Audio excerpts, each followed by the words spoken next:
SER Podcast.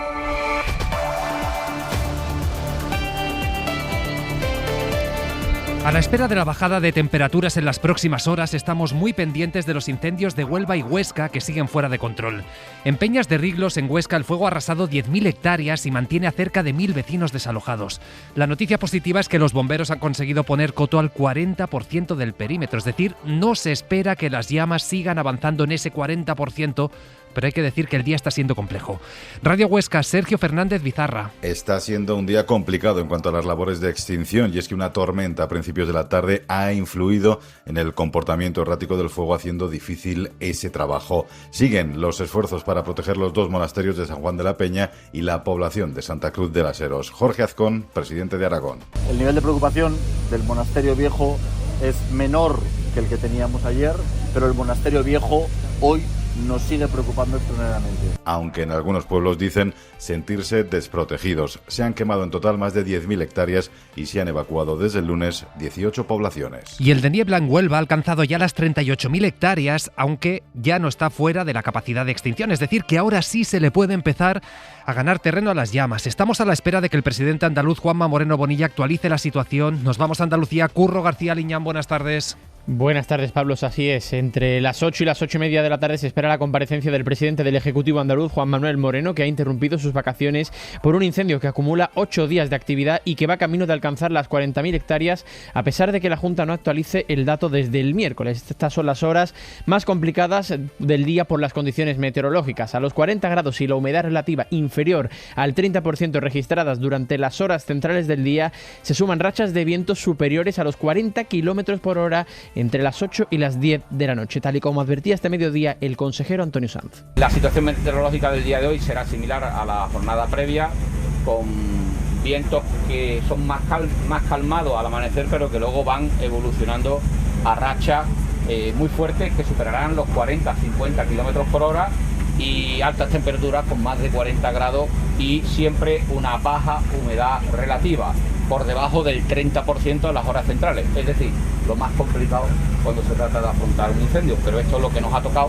Los esfuerzos se centran en la zona del este y a esta hora trabajan cerca de 900 efectivos y siguen 650 personas desalojadas. Gracias, Curro. Y sobre los fuegos, dos apuntes. El primero, acabamos de saber que un incendio en Guadalajara ha obligado a evacuar a El Recuenco, que es una población de unas 80 personas, y se ha confinado a la población del Pozuelo. Y en Barcelona, los Mossos han detenido a un hombre sospechoso del incendio esta tarde en Collserola, un incendio donde, por suerte, solo han ardido 10 hectáreas. Y decíamos que la noticia positiva es que van a bajar las temperaturas en todo el país, pero habrá que estar pendiente de las tormentas. Nuria Seró, buenas tardes. Hola, muy buenas tardes. Mañana es el último día de la canícula y viene con un descenso de las temperaturas máximas. De hecho, mañana muchas temperaturas diurnas se moverán entre los 30 y 35 grados. Aún así, aún hará calor, especialmente en Baleares, en el nordeste peninsular, Valle de Guadalquivir, como también en las Rías Baixas. Y mañana será un día inseguro. Ya por la mañana tendremos algunos chubascos, pero será sobre todo por la tarde, cuando esos chubascos y esas tormentas serán más fuertes, podrán afectar a buena parte de la península y también de Baleares. Chubascos que en una hora pueden dejar más de 15 litros por metro cuadrado, y esas tormentas pueden ir acompañadas de granizo y también por rachas fuertes de viento. Domingo también será un día inseguro, con algunos chubascos, pero no tan extensos ni intensos como el sábado.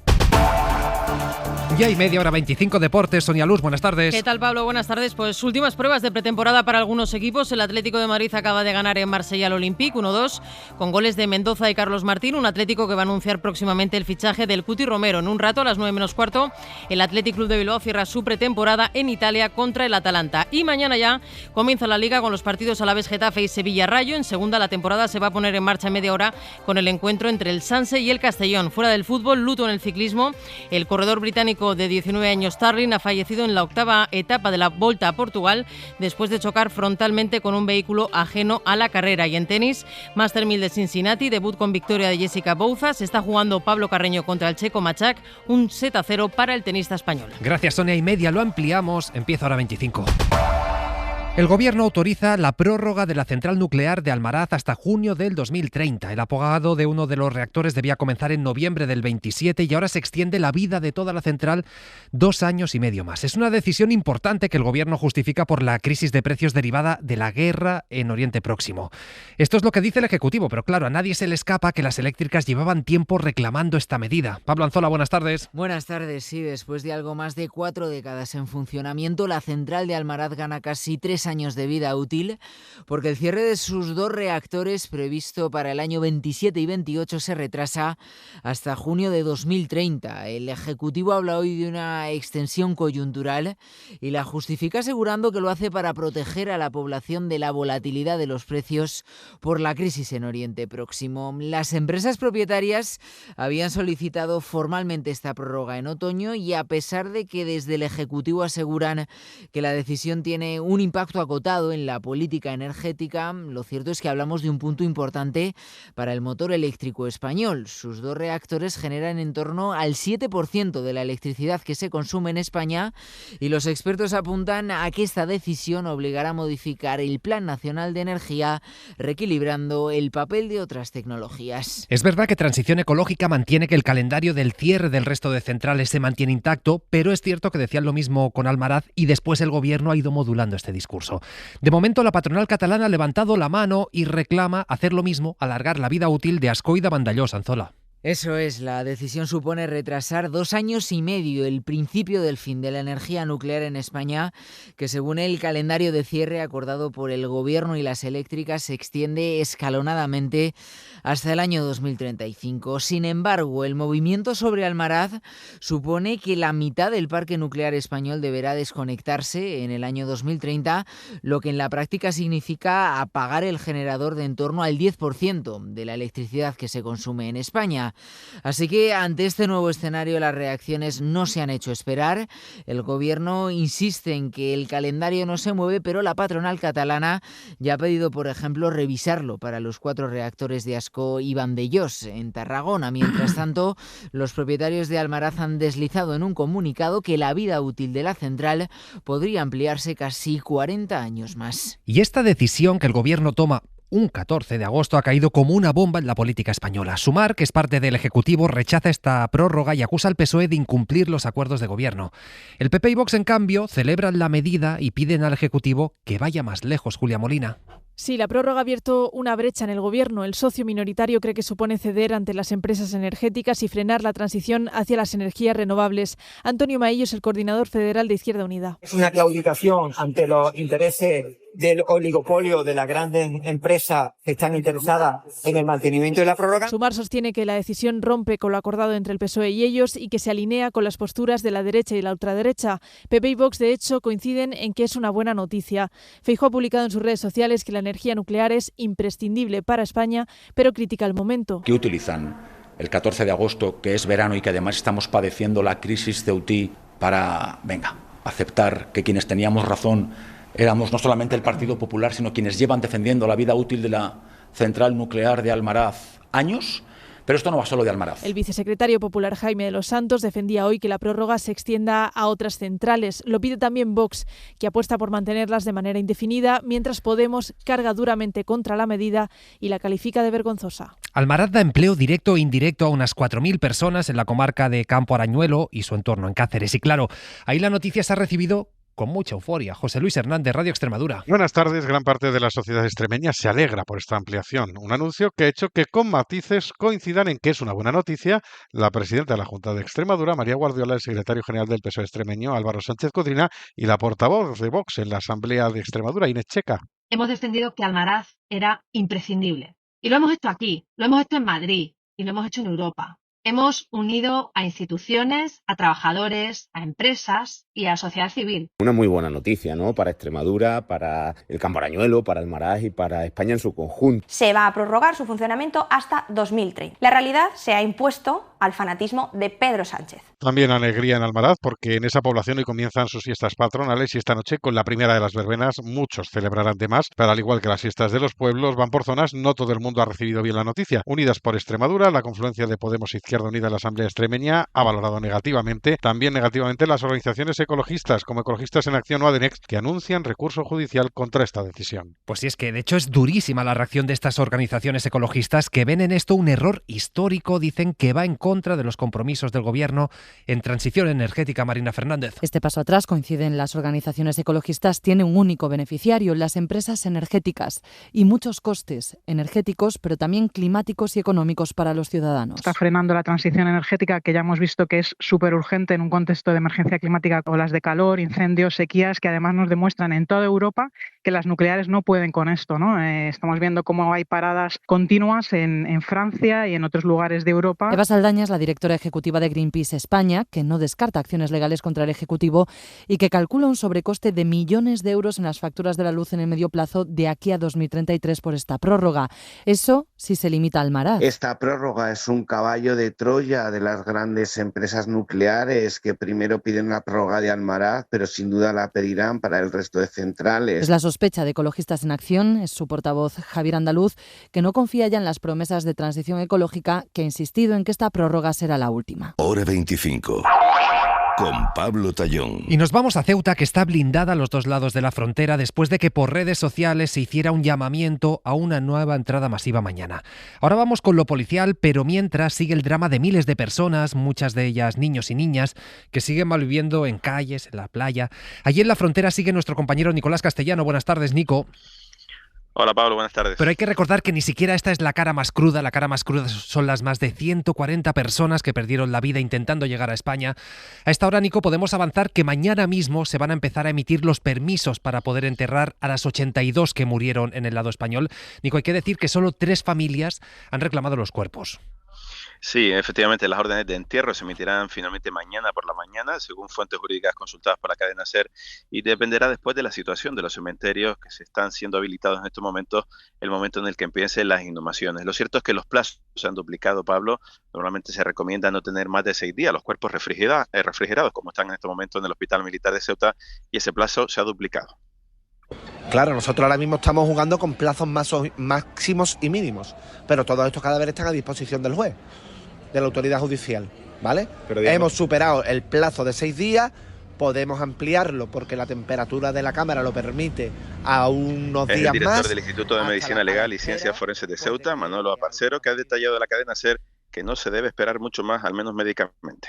No se puede prolongar mucho más porque la refrigeración lo que hace es que ralentiza los fenómenos putrefactivos, pero no los impide. Y ese cadáver, aunque esté en refrigeración, la evolución de la putrefacción cadavérica va a seguir. Y ese cadáver tanto al final... el Instituto de Medicina Legal como de la funeraria está todo listo para que la inhumación pueda comenzar incluso en las próximas horas, pero eso va a depender de los cementerios, del Embaret, donde se están habilitando 60 nichos, y también del Católico, donde hay otros 18. Pues una vez que el juez dicte su auto de inhumación y expida la licencia de enterramiento, todos esos cadáveres se inscribirán en el registro civil con un código personal, y todas las fosas van a ir identificadas con el número de identificación personal del registro civil y con el número de brida de seguridad o precinto de seguridad que nosotros hemos puesto a cada cadáver. Así, Pablo, que hay 6 identificados por el momento, pero como cada uno de esos nichos va a estar también identificado, alguna familia que en el futuro pueda cruzar los datos de ADN podrá reclamar que el cadáver vuelva a su país de origen. Claro, importante. Después lo seguimos desarrollando, Nico. Hasta luego. Hasta luego.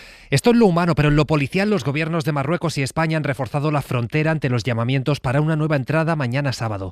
Marruecos ha desplegado a cientos de policías y militares y España tiene 500 efectivos más que antes del cruce. Javier Bañuelos, buenas tardes. ¿Qué tal? Buenas tardes. Sí, esta vez el Ministerio del Interior quiere blindar Ceuta ante lo que pueda ocurrir mañana. No se dejará de manos de la improvisación. Interior confía en la disuasión y en la protección de la frontera.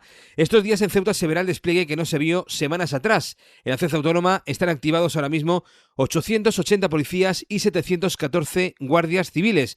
Estamos hablando de casi 500 agentes más de los que había desde la entrada masiva del pasado 30 de julio. Se esperaba también que en las próximas horas llegasen otros 45 efectivos de la UPR, es decir, la unidad operativa de la Policía en Seguridad Ciudadana, pero finalmente esos 45 agentes no llegarán hasta el próximo domingo. Y hoy les estamos contando en la SER que de las 5.000 personas migrantes que quedan en la ciudad, según Interior, solo 18 han sido expulsadas a Marruecos por la vía judicial, Bañuelos. Sí, 18 personas, 18 migrantes que han sido expulsados desde el pasado 30 de julio, según ha sabido la cadena SER.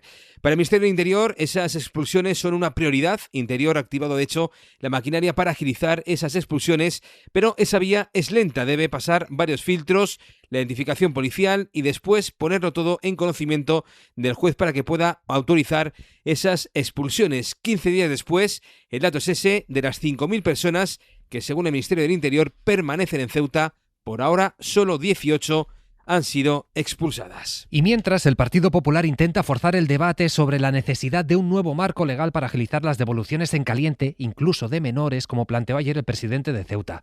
Eso sí, los de Feijóo no aclaran cómo pretenden hacerlo. Y todo esto mientras el Gobierno se limita a defender la aplicación de la ley de extranjería. Adriana Jordán, buenas tardes. Buenas tardes. El presidente Vivas insiste en el retorno inmediato de las personas que entraron por Ceuta y pide mecanismos para anticiparse. Hoy ha propuesto un nuevo marco normativo para agilizar las devoluciones en caliente en casos como la entrada masiva de julio. No puedo entender que si una parte de nuestro territorio es invadida, no haya un mecanismo legal que permita una actuación expeditiva e inmediata para la devolución de estas personas que entraron de manera ilegal e irregular en este territorio. El presidente del Senado, hoy de visita en Ceuta, respalda la idea. Pedro Rollán. Para que si vuelve a ocurrir algo semejante como lo que ha ocurrido, la contundencia y la respuesta sea absoluta. Vivas también ha pedido que se suspenda el derecho de asilo de manera excepcional en su territorio, algo que en el Partido Popular defienden como algo necesario y de toda solvencia. Jaime de los Santos es vicesecretario en el PP. Cuenta con el apoyo del Partido Popular a nivel nacional, lo que tampoco tenemos es conocimiento de la respuesta del ministro del Interior. El Gobierno y el Consejo General del Poder Judicial insisten en que hay que respetar el derecho internacional y la legislación española, donde encaja el derecho al asilo. Y esta tarde hemos sabido que el PP ha vuelto a citar al ministro del Interior en el Senado precisamente para hablar de Ceuta.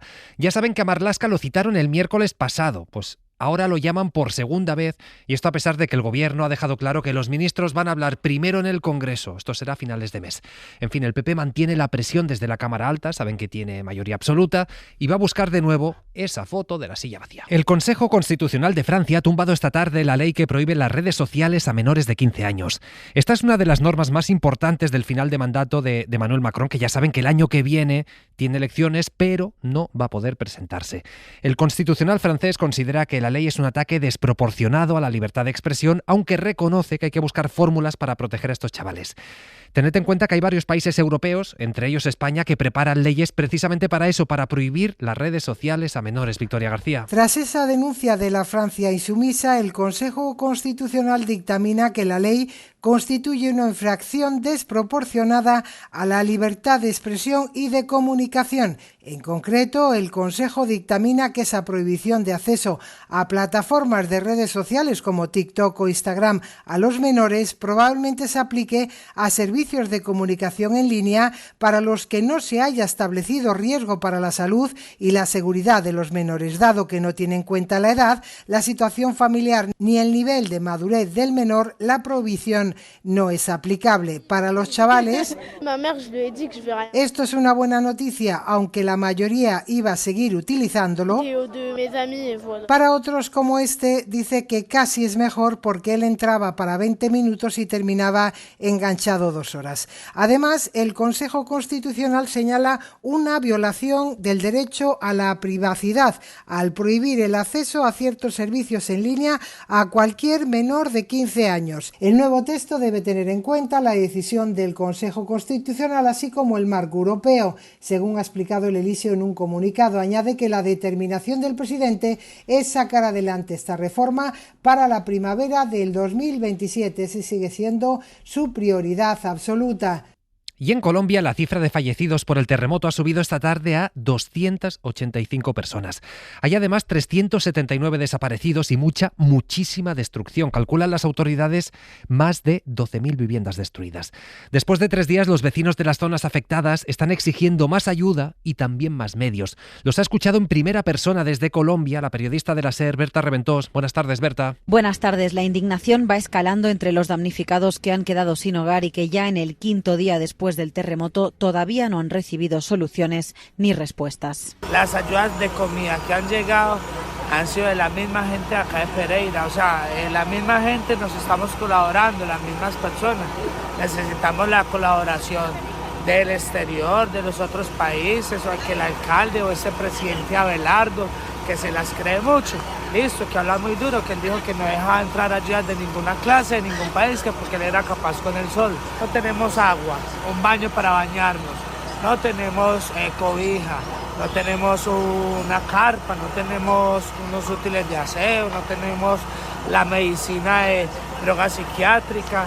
El anuncio que anoche dio el presidente Abelardo de la Espriella sobre la reconstrucción de Colombia de la mano del sector privado contrasta con las necesidades inmediatas de la población, que denuncia desamparo y abandono por parte del Estado. Y mientras, el horror y la violencia continúan en Gaza y en Cisjordania.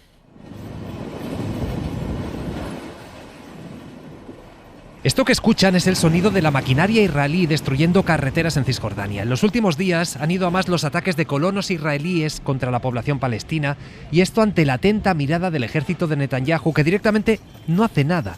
De hecho, esta tarde uno de los ministros más ultras de su gobierno ha pedido extender la aplicación del código israelí a todo Cisjordania. Informa para la SER desde la zona, Elena Pelicano. Buenas tardes. En Qusra, cerca de Nablus, colonos israelíes llevan casi una semana rodeando 3 viviendas palestinas. Dentro, atrapadas unas 15 personas sin agua ni electricidad. Y esto ya no es un caso aislado, es el paisaje diario de Cisjordania. Más de 1.400 ataques de colonos solo en este año. La situación ha llegado tan lejos que hasta un ex primer ministro israelí, Ehud Olmert, ha hablado de preocupante y meticulosa limpieza étnica contra los palestinos. Estados Unidos también presiona ya a Netanyahu para que condene lo ocurrido después de que una de las casas asediadas resultara ser propiedad de un palestino estadounidense.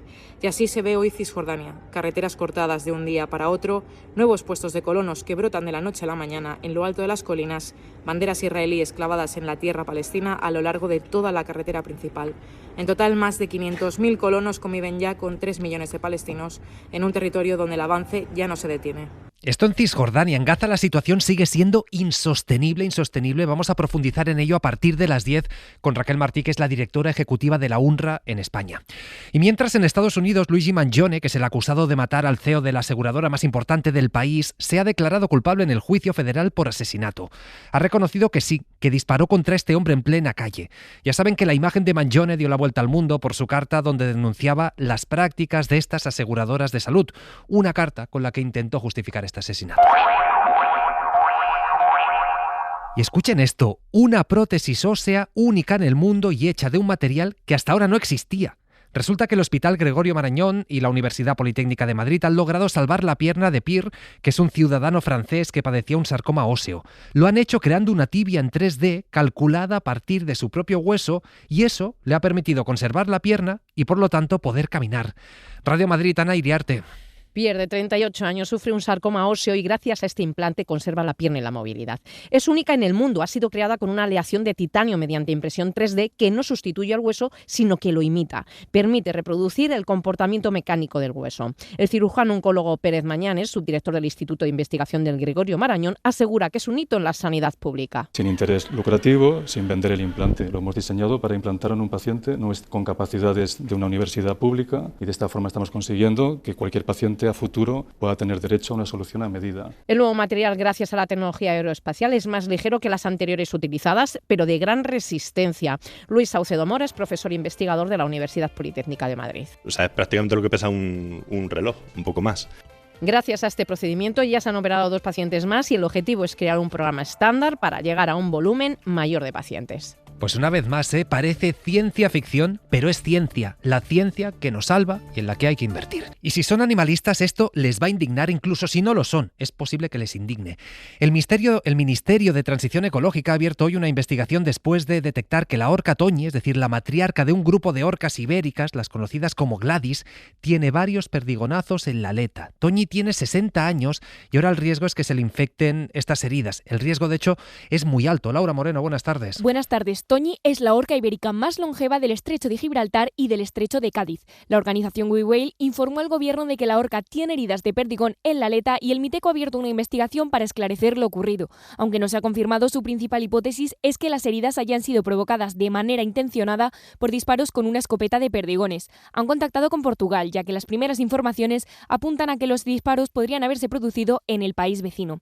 La ministra Sara Agesen ha confirmado a través de un mensaje en redes sociales que estas orcas son una especie vulnerable y cualquier daño contra ellas supone un delito grave. La sanción por los daños contra esta especie podría llegar hasta los 2 millones de euros y responsabilidad penal. El caso de Toñi ha vuelto a poner en el foco en estas especies protegidas y las organizaciones se unen para recordar que estos animales necesitan protección y no represalias. Y en Madrid, en Leganés, la policía ha detenido a una mujer que cuidaba de una anciana acusada de robarle joyas y dinero en efectivo. Antes la drogaba con somníferos. Ser Madrid Sur, David Callejo. Desde que la mujer entró a trabajar 2 horas al domicilio de un matrimonio de avanzada edad en Leganés, el pasado mes de abril, los familiares empezaron a notar algo extraño. La anciana empezó a estar muy adormilada y echaba en falta joyas y dinero. Fueron al hospital y los análisis hallaron restos de benzodiazepinas en el organismo de la mujer, a la que su cuidadora, presuntamente, ofrecía bebidas con la droga disuelta. Tras la denuncia, los investigadores localizaron los pendientes robados en tiendas de compro oro. La sospechosa los había vendido a cambio de casi 600 euros. Además, se había llevado otros 200 del monedero de la víctima. Por todo ello, fue detenida el pasado 9 de julio y acusada de un delito de hurto. Y la policía italiana ha recuperado hoy 3 cuadros de grandes pintores impresionistas que fueron robados en marzo. Una de las obras estaba valorada, atención, en 6 millones de euros, Raquel García. El robo se produjo la noche del 22 de marzo en la villa de la Fundación Magnani Rocca, donde está la colección del crítico musical y escritor italiano Luigi Magnani. Las cámaras de seguridad registraron a 2 individuos encapuchados con linternas cuando entraban en la sala donde se exhibían las 3 piezas, mientras un tercer cómplice los esperaba en el exterior. La obra más cara es Taza y plato de cerezas, un dibujo acuarela de Paul Cézanne valorado en 6 millones de euros. También ha sido localizado el óleo Los peces de Renoir, de 3 millones. La tercera pieza es Odalisca en la terraza, un aguatinta de Matisse de 20.000 euros. Las piezas suman más de 9 millones de euros en total y han sido localizadas en unos registros ordenados por la Fiscalía de Parma tras una intensa investigación. La colección Magnani Rocca es una de las colecciones privadas más importantes de Italia, con obras no solo de los impresionistas, también de maestros como Goya, Tiziano y Durero. Y es viernes, es día de estrenos con películas muy potentes como El final de Oak Street, que protagoniza la omnipresente Anne Hathaway, y también Este Oeste con Sandra Hüller, ambientada en la Alemania Oriental tras la caída del muro de Berlín. Lucía Bermúdez. Si la semana pasada encabezaba la cartelera un tiburón, ahora lo hacen los dinosaurios. Greg, tú solo vas a misa en Navidad y ahora les dices que Dios va a cuidar de nosotros. Llega a los cines El final de Oak Street, producida por JJ Abrams, dirigida por David Robert Mitchell y protagonizada por Anne Hathaway e Ewan McGregor. ¿No visteis anoche esa extraña luz? ¿Qué extraña luz? Un blockbuster tributo a Spielberg que sigue la aventura de una familia cuyo barrio despierta en la época de los dinosaurios. Extraterrestres. Cállate, papá. Otro estreno comercial es Cuenta atrás, una película de atracos encabezada por Aaron Taylor Johnson y Sam Worthington. Coronel. Hay un artefacto no detonado en Westminster. Le estoy enviando las fotos. Pero hay otras propuestas interesantes como el drama histórico Palestina 36 o Días de agosto, protagonizada por Roberto Álamo y Maggie Cibantos. No, pero no te acerques, que estamos en pelotas. Desde Alemania, con Sandra Hüller al frente, llega Este Oeste, que sigue a una familia que se encuentra con millones de marcos justo antes de la reunificación. Maldito capitalismo, ¿eh? Si están en familia, también pueden disfrutar Marsupilami, que adapta al cine al personaje de cómic franco-belga. ¡Madre mía, qué loco está! Y en plataformas, La historia del sonido con Paul Mescal y Josh O'Connor y la mexicana Un hijo propio. Para no perderte ningún episodio, síguenos en la aplicación o la web de la SER, Podium Podcast o tu plataforma de audio favorita.